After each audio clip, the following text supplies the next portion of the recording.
ஐயோ, யூபிஐல 10,000 ரூபாய்க்கு மேல பணம் அனுப்புனா கிரெடிட் ஆக 1 மணி நேரம் ஆகுமாமே. கடையில பொருள் வாங்கிட்டு போன பிறகு பணம் ரிட்டர்ன் ஆயிடுச்சுன்னா என்ன பண்றது? இப்படிதான் பல பேர் மீம் போட்டு உருட்டிட்டு இருக்காங்க.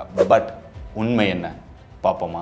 இங்க யூபிஐ மூலமா நிறைய ஸ்கேம் நடக்கிறதுனால அதை தடுக்கிறதுக்காக 10,000 ரூபாய்க்கு மேல டிரான்ஸ்ஃபர் பண்ணும்போது 1 மணி நேரத்துக்கு அப்புறம் தான் கிரெடிட் ஆகும் அப்படின்னு ஒரு புது ரூல் கொண்டு வர போறாங்க. ஒருவேளை ஏதாவது ஸ்கேம்ல நம்ம பணத்தை இழந்துட்டா அந்த 1 மணி நேரத்துக்குள்ள பணத்தை ரிட்டர்ன் கொண்டு வந்துடலாம் அப்படிங்கிறதுக்கான நடவடிக்கை தான் இது. ஆனா இந்த ரூல் எல்லாருக்குமே கிடையாது. நம்ம டிரான்ஸ்ஃபர் பண்ணும்போது பர்சன் டு பர்சன், ஃப்ரெண்ட்ஸ், தெரிஞ்சவங்க இல்ல வேற யாருக்காவது அந்த மாதிரி அனுப்பும்போது மட்டும்தான் இந்த ரூல் பொருந்தும். அதே நேரத்தில் நம்ம டிரான்ஸ்ஃபர் பண்ணும்போது பர்சன் டு மெர்ச்சன்ட், அதாவது கடைகள்ல எல்லாம் நம்ம பே பண்றோம் அப்படின்னா அந்த இடத்துல இது பொருந்தாது. அந்த மெர்ச்சன்ட் ரெஜிஸ்டர்டு லைசன்ஸ் வாங்கின மெர்ச்சன்ட்டா இருந்தாங்க அப்படின்னா அவங்களுக்கு இம்மீடியட்டா செட்டில்மெண்ட் ஆயிடும். அதனால ரெஜிஸ்டர்டு மெர்ச்சன்ட் யாருமே இதை பத்தி கவலைப்பட தேவையில்லை. இது இன்னும் ஆர்பிஐ கிட்ட அண்டர் டிஸ்கஷன்ல தான் இருக்குது, நடைமுறைக்கு வரல.